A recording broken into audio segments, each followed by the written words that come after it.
खुद अपने हाथों से इस मिट्टी के सपोर्ट कर दे।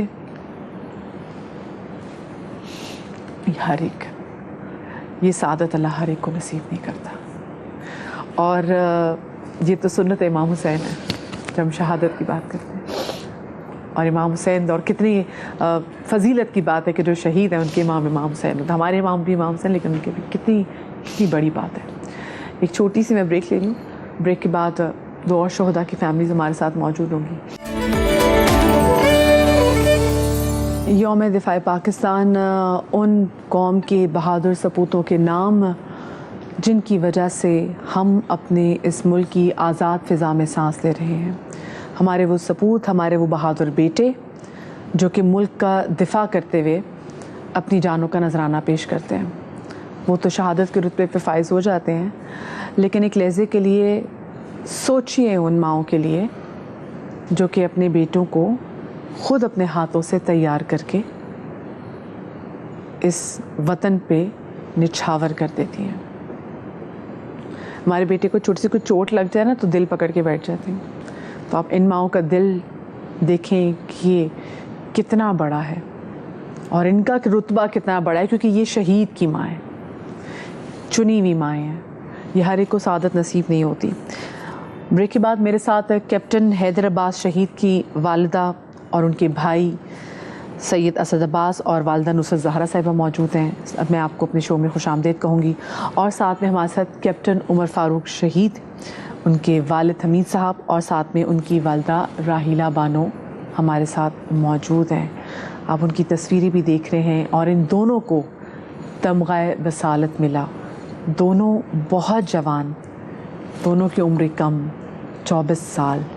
अब आप खुद सोचें कि जब हम इस उम्र सोचते हैं, जब हमारे अपने घर में भी जब 24 साल के भाई हो, तो आप खुद सोचें कि कितने वो बहादुर होंगे कि जो जाके सरहदों पे वतन का दिफा कर रहे हैं।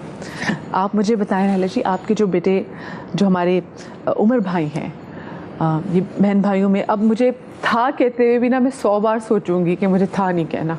हमारे साथ कैप्टन उमर फ़ारूक शिमा की वालिदा यहाँ पर हैं और तो बड़े गुड लुकिंग, बड़े ज़बरदस्त। उसके बाद मैंने देखा इन्होंने दाढ़ी रख ली। आपके बच्चों में बड़ा नंबर था, कौन से नंबर पे थे? सबसे छोटे? बड़े से छोटा, सबसे छोटी बेटी। सबसे छोटे बेटे? 2 बेटे 1 बेटी। किसको, आपको फ़ौज में इनको भेजने का शौक़ था या इनको फ़ौज में जाना था? ये दरअसल हम रहते ऐसी कम्युनिटी में थे जो सारी फोर्स में, हम कारसाज में रहते थे। कारसाज में तो सारे आपको पता ही है, जी जी, फोर्सेस वाले ही। ये भी तो इनका कज़न था पाकिस्तान नेवी में, तो उसको देख के उनको शौक़ हुआ कि हमने भी फोर्सेस में जाना है। और बहरी काल में शुरू से ही पढ़े थे। बड़ा बेटा जो वो नेवी में है, ये उससे छोटे थे। अच्छा, दोनों माशाल्लाह बेटे आपके, इन्होंने पाकिस्तान की जो है, जी जी, वो भी मिशन अफसर है और ये भी समंदर में रहता है, वसी में रहता है। वो 2 दिन 20 दिन राब्ता ही नहीं होता। और दोनों एक क्लास ये पीछे था, वो एक क्लास आगे था। पढ़ाई में भी कंपटीशन था इनका। वो कहता मैन फर्स्ट आना, ये फर्स्ट कहता मैन फर्स्ट आना। और हमेशा इनका यही होता था, जब पेरेंट टीचर मीटिंग होती थी तो कभी इसका नाम टॉप पे होता था, कभी उसका नाम टॉप पे होता था। आपको पता है अभी जो हमारे साथ पहले भी शहीद की फैमिली थी, जी जी, तो वो और जो आकिब जावेद शहीद थे वो और उमर शिमा जो हैदर जो हैं, हैदर इनफैक्ट जो है ये, हाँ, अरे दोस्त, ये सब दोस्त थे और सब ने जाम शहादत नोश किया। लेकिन जैसे मैं इनका जो उमर थे, ये इनकी वजीरिस्तान में पोस्टिंग थी, और जैसे जो हैदर थे ये बलूचिस्तान में इनकी पोस्टिंग थी। तो आप मुझे बताएं कब आप पे ये खबर ब्रेक हुई थी कि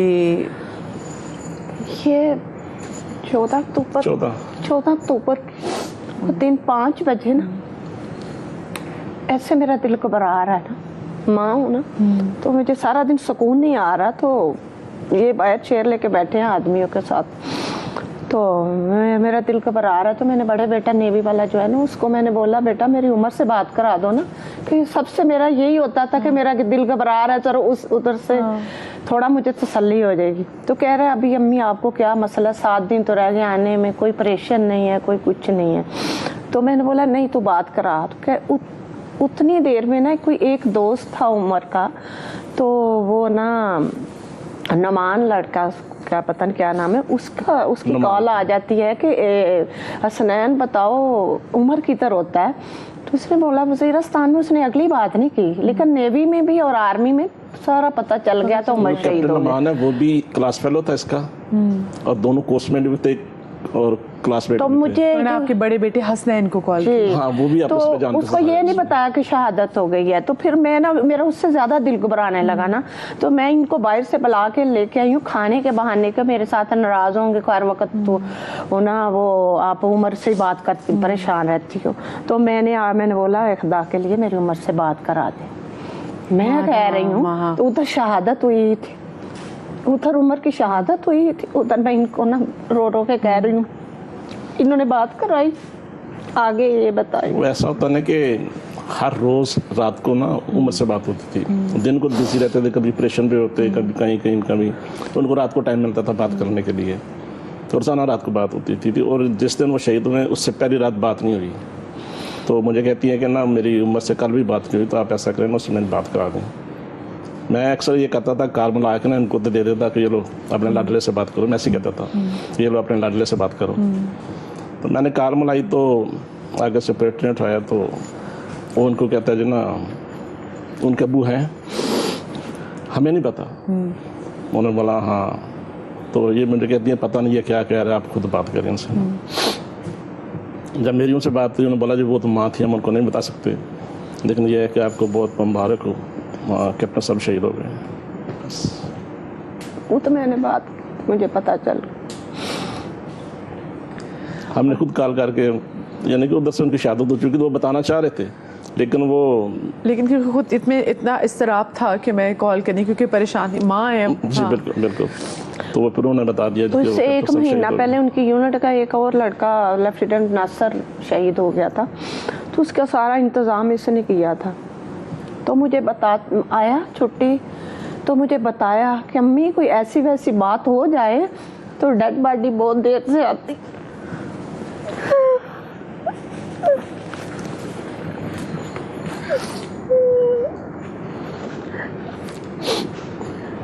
कहता बहुत देर लगती है। सारी उसने मुझे सूरत हाल बताई। उधर से हम उठाते हैं, फिर हम वन्नू लेके आते हैं, फिर पेशावर आती है, पेशावर से फिर बहुत देर बाद बंदा आता है, परेशान नहीं होता। मुझे सब कुछ बता, आपको एक तरह से मेंटली तौर पे हाँ सारा रहता था। वो बातें ऐसी करता था, बातें करता था। शहीद होने से पहले 2-3 महीने 4 महीने उसकी जो चेहरे की लोकेशन है वो ऐसे खूबसूरत और ऐसे नूर चेहरे पे, और उसकी बातें। भाई को भी कहना कि अगर मैं शहीद हो गया तो फिर बहन को भी, तो जब भी आना 5,000 10,000 बहन को देना था, कहना है क्या याद करेगी, चल ले ऐश कर। भाई होता था, वो ये कहता था होता था, ऐसे करता था। और खुद से वज़ीरिस्तान से छुट्टी आया था, नई नई शादी हुई थी, उसकी सालगिरह थी। तो अपने ससुराल गया हुआ था, तो उसकी सालगिरह थी, उसकी वाइफ ने मनाई उधर। तो जब केक काटने लगा ना ऐसे करके, तो कहता है ये मेरी और आपकी आखिरी सालगिरह। और सालगिरह शहादत से कितने अर्से पहले थी? बस 2-3 महीने पहले की बात। 4 पहले बता दिया कि मेरी और तुम्हारी और मेरी आखिरी सालगिरह। उसने ना उसको डांटा गया, ऐसे क्यों बातें कर रहे हैं। वो ऐसी बातें करता था मेरे साथ। मुझे बताएं कि बचपन में शरारती थे? बहुत शरारती था। कभी वो कहते माएँ तो लगा देती है कि शरारत, कभी मार खाई आपसे? इतनी नहीं खाई। पढ़ाई में हर चीज में खुद ही करते। ज्यादा लाडले किसके थे आपके? लाडला मेरा था ज्यादा। हाँ। तो ये मुझे कहते थे आपने बगाड़ा हुआ है, पढ़ता रात को था, दिन को शरारतें करता था। स्कूल में भी बच्चों के साथ रात को पढ़ना। तो फिर बच्चों ने बोलना, साथ वाले दोस्तों ने बोलना कि यार तू तो हमारे साथ था, तो पेपर कितना सारा दिन तुम खेलते रहते हो और तुम आते भी फर्स्ट हो, क्या करते हो। तो ये था ना कि आर्मी की, नेवी की जो रूटीन थी ना कि खाना खा के मगरिब के बाद उन्होंने बस पढ़ना है। तो बाप की तवज्जो थी माशाल्लाह, हर जगह कामयाबी अल्लाह ताला ने दी।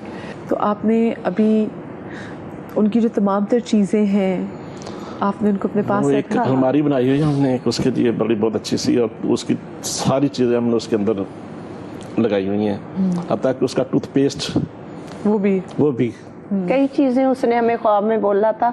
उसके ना 4 बैग थे बड़े बड़े। एक तो जूतों का वाला बैग था, बहुत स्टाइलिश टाइप का था बहुत। तो उसका परफ्यूम, उन्होंने अब्बू को फोन ख्वाब में बोला कि अब्बू मेरे जो बैग है खोले, मेरे दोस्तों को दे बांटे।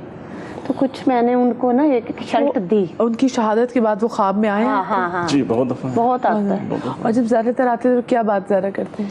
बस मैं जिंदा हूँ, और दोस्तों में खेल रहे होते हैं। आप परेशान नहीं होने, अच्छी जगह पे होते हैं।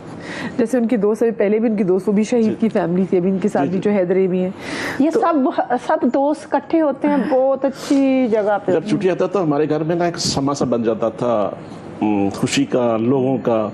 ये बहुत ना दोस्तों को खिलाने वाला था ये। तो सब दोस्तों को घर पे, क्योंकि बहरी काल में थे, बहरी काल में सब लोग सारे दोस्त इकट्ठे थे। तो ये सारे बहरिया कॉलेज वाले सारे कामरान चिरंगी में होते हैं ना सारे, बहुत और दोस्तों को बता देता कि मैं आ रहा हूँ, फलां दिन का मैच रख लो। हमें नहीं पता होता था, तो मैच रखा होता था इसमें, तो दोस्तों को जरिए पता चलता था कि उमर आ रहा है। फिर मैच खेलना, सबको घर पे बुला लेना, सबको फिर वहीं खाना खिलाना। और ये तो फिर पागल हो जाते थे उन दिनों में, जब उमर आ जाता था ये बस उनका दिन रात एक ही होता था कि बस मेरे हाथ के खाने खाता था बस। बहन भी क्या चीज़ ज़्यादा पसंद थी जो शौक करते? बिरयानी, मटन कढ़ाई खाता था। मुझे बताएं कि आपकी जो आखिरी बात हुई थी उनसे, वो क्या बात थी? और उन्होंने कोई ऐसी चीज़, कोई ऐसी ख्वाहिश उनकी जो कि आपको याद हो कि और आपको हो कि मैंने ये पूरी करनी है? कोई ख्वाहिश नहीं छोड़ी मैंने। ख्वाहिश तो नहीं, तो उसके लिए वो बस आखिरी मुझे जो मिला था वो मेरी बात शहादत से 2 दिन पहले हुई है। उसकी वाइफ से होती रहती थी, तो मैं पास ही होती थी। तो मुझे फ़ोन आया रात को 12 बजे, तो उसकी वाइफ कहती है आंटी ये ले बात कर लें। तो मैं ना उसको कहती हूँ कि उमर जब ऐसे फ़ोन पे आ रहा है ना, तो मैं कहती हूँ उमर इतना खूबसूरत क्यों लग रहा है, तू तो आज चमक रहा है, पता नहीं क्या है तुझे, तो करीमें लगाता है। तो कहते हैं माँ इधर कहाँ करीमें, जंगल में होती है। तो वो उसने शहीद होना था, ऐसे चमक रहा था मोबाइल में, इतना खूबसूरत लगा। अच्छा, तो आपकी माशाल्लाह से मनाहिल भी 2.5 बरस की या 3 बरस की तो हो गई, 3 बरस की होने वाली है माशाल्लाह से, वो भी 3 बरस की होने वाली है। क्या चीज़ वैसे आपको मनाहिल में नजर आती है ज़रा अपने बेटे की? कोई आदत? सब कुछ उसमें नजर आता। आदत अभी तो कुछ आते नहीं है, लेकिन हंसना, बोलना, खेलना। हाँ, उसका वो चेहरा, उसका हंसना, उसके बाद उसके वो गाल सारे उसी बाप की तरह ही हैं उसके सारे। उसका यूनिफॉर्म रखा हुआ है इसलिए कि जब बड़ी होगी ना उसको आर्मी में भेजूंगी और यूनिफॉर्म पहनाऊंगी उसका। काफ़ी ख्वाहिश है कि बेटी को भी। हाँ, अच्छी बेटी। वो मुझे बताएं, वो कैसी फीलिंग थी जब उनको तमगा बस हालत से नवाजा गया था? तो आप बस रोना ही होता है माँ बाप के लिए, तो फख्र भी था, फख्र भी होता है, लेकिन दुख होता है। अभी भी इधर आके उधर बैठे, इधर बैठे, दुख ही होता है, रोना होता है। तगमे भी अल्लाह उसका, इससे शहादत से बढ़ के कोई तगमा तो नहीं है ना। बाकी माँ के लिए तो बच्चा चला जाता है तो फिर यादें भूलती नहीं है माँ बाप के लिए। बहन भाई तो कभी चलो याद अपने अपने घरों में हुए, माँ को बेटा नहीं भूल सकता। शहादत का अपना रुतबा है, बहुत बड़ा मर्तबा लेके गया है, लेकिन माँ को बाप बेटा जो है 1 मिनट में नहीं भूलता। और शहीदों की माँ का भी अपना रुतबा है। एक छोटी सी ब्रेक में लेने जा रही हूँ। ब्रेक से जब वापस आऊँगी तो हमारे साथ यहाँ पर कैप्टन हैदर अब्बास शहीद की वालिदा और भाई हैं। ब्रेक के बाद एक बार फिर से खुश आमदीद।